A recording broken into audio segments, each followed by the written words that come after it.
My name is Tommy Springfield. And I am a certified G and a bona fide stud, and you can't teach that. And this is Welcome to My City. How you doing? The city is Springfield.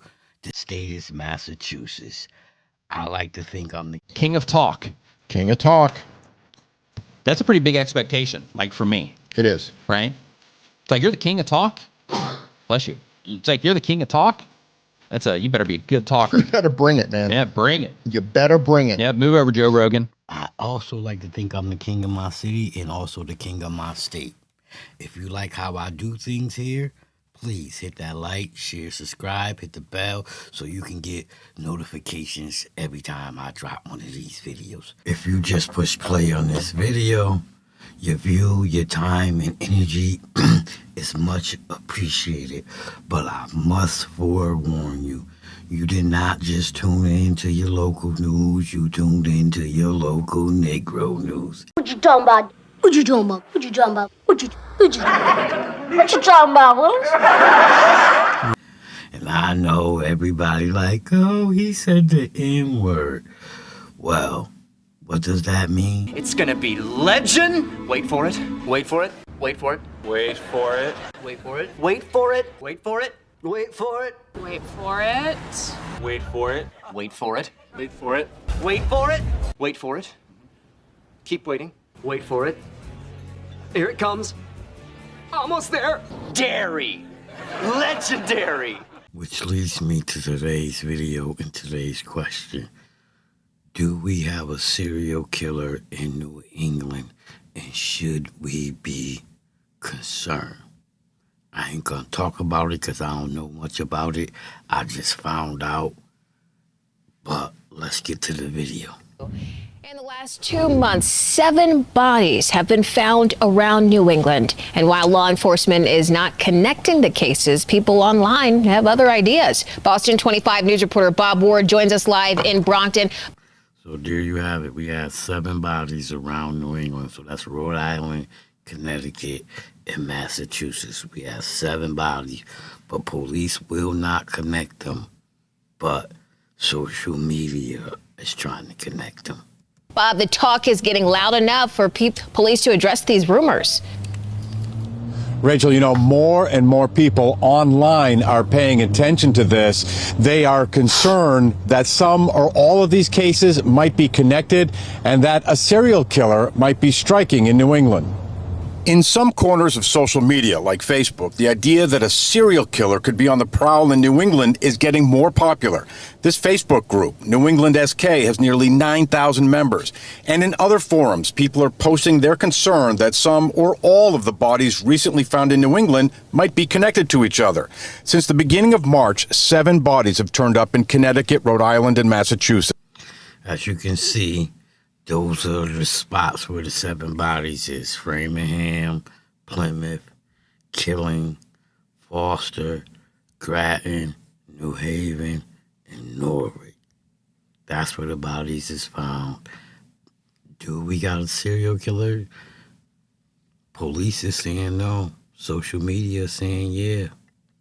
Some of the bodies are unidentified remains. The bodies discovered in Groton and Killingly, Connecticut are close to a Rhode Island case. So far, law enforcement is not connecting the cases. However, the talk online has grown so loud that recently Groton, Connecticut police issued a statement that said in part, regarding references circulating on social media about incidents in the state of Rhode Island, we currently have no information connecting those events to any of the incidents in Groton. Here in Massachusetts, the discovery of a human skull in Plymouth and another set of remains in Framingham is also being looked at. In the late 1980s, a serial killer struck the New Bedford area. 9 women murdered, 2 missing. Author Maureen Boyle covered the case at the time and wrote a book about it. She is skeptical that a new serial killer might be at work right now. Just because you have bodies found in a variety of places in New England, that does not mean that there's a serial killer on the loose in the area. I mean, she's right. She could be true, but we gotta let the evidence determine that. Yeah. Boyle is concerned that online speculation can hurt people. This is not a game. These involve real people. These involve real families. this is serious business. I checked on the two Massachusetts cases. On that body that was found in Framingham recently, the district attorney's office is saying a case is under investigation, but it does not appear that person was a victim of foul play. Now, as for the remains of the human skull that was found in the woods of Plymouth, the Plymouth County DA's office says that case remains under investigation. Reporting live from Brockton tonight, I'm Bob Ward for your local station, Boston 25 News. All right, Bob, thank you so much for that update. So that's what they saying. Let's go to different sites. This is don't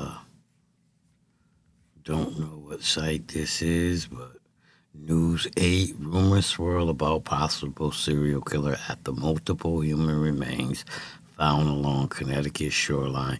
Police do not think so. The sign says no trespassing on the gate, but it appears that exactly what someone did at the end of Woodward Street in Danielson, where human remains were found Wednesday. The disturbing discovery is not the only one in or near Eastern Connecticut. Other remains were found in the city of Grafton, just over the state line in Foster, Rhode Island. It would seem that there's a pattern, and that's scary, said one woman who did not want to be identified. State police told News 8 in a statement there is no information at the time suggesting any connection to similar discoveries in Rhode Island and the Connecticut shoreline, and there is also no known threat to public at this time. I would tell people don't rush to judgment, Clapton Police Chief Louis Farso said.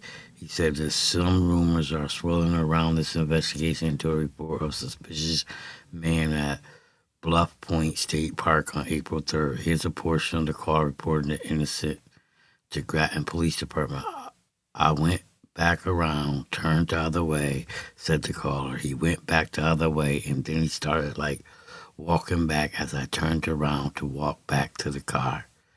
What I heard on our phone call initially was remarkably different from what we saw posted over the weekend last weekend, Barcel said in a statement. Gartman Police said that while they cannot identify the victim, they believe it is an adult female between the ages of 40 and 60 with light pigmented skin. They also believe the victims may have had Turner syndrome, which includes symptoms such as short stature, broad chest, short, wide neck, and small chin.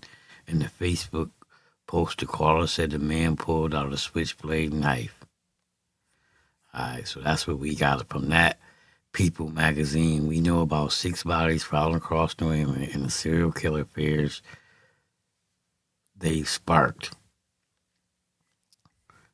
There was 3 beautiful ladies, and they killed, right? Murdered. Residents across several New England towns are expressing concerns about a possible serial killer after at least 6 bodies have been discovered in a little over a month. The remains were found in 4 towns in Connecticut, 1 town in Massachusetts, and 1 town in Rhode Island, all within a couple of hours of each other and on the Atlantic coast. As the notion of a possible serial killer floats across social media among web sleuths, some investigating agencies have dismissed the theory people previously reported. 2 of the women connected to the case disappeared in the fall per local media reports. Here's what we know about the victims and the timeline of their bodies discovered. Paige Fannon, female, 35. The body of Paige was recovered by Norwalk Police scuba team and fire rescue team on March 6. Local outlets, The Hour and the Daily Voice, reported Norwalk Police were assisting authorities in nearby Wilton, Connecticut, search for a missing person. The Hour, the Daily Voice, and the New Haven Register reported at the time. Per the New Haven Register, Wilton authorities were looking for Fannon on a resident of West Islip on Long Island, as she was seen in their jurisdiction on March 5th, a day after she was reported missing in New York.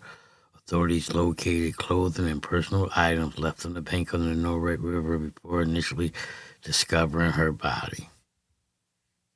March 19th, Grattan, Connecticut, unnamed female, 40 to 1960.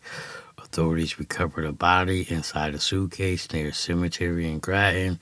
State police told the outlet they did not believe there is any information suggesting a connection to the discovery of other remains. Groton Police Chief echoed a statement urging police to not rush to judgment. May 6, Plymouth, Mass. Unnamed, no information on gender or age. Human remains were found by a hunter in a wooded area in Plymouth, Mass. About 108 miles east of Groton and 178 miles east from Norwalk.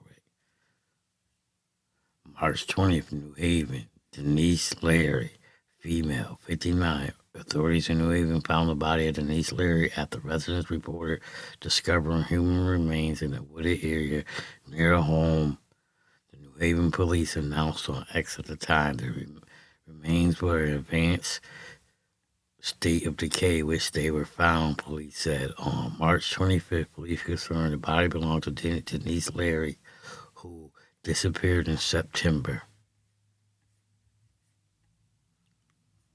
That's Denise Larry. She was beautiful, definitely. Then you got March 6th, Foster, Rhode Island. Michelle Romero, female. The body of Michelle Romero was found on March 6th, 8 months after she disappeared. Her remains was found in the wooded area, Rhode Island, authorities said at the time. Investigators began looking into the suspicious circumstances surrounding her death. A man in the neighborhood told WJR that his dog may have noticed the remains before they were found by the individual who reported it. We got April 9th, Wilton, Connecticut. Unnamed, no information on age or gender. Last week, unidentified human remains was found in Killington. The Connecticut State Police previously told people in an email. As you can see, those are some of the females that was found. And on Facebook, that's the group they was just talking about. So, do we got a serial killer? I don't know. But that's what's going on. I thought I'd put the information out there.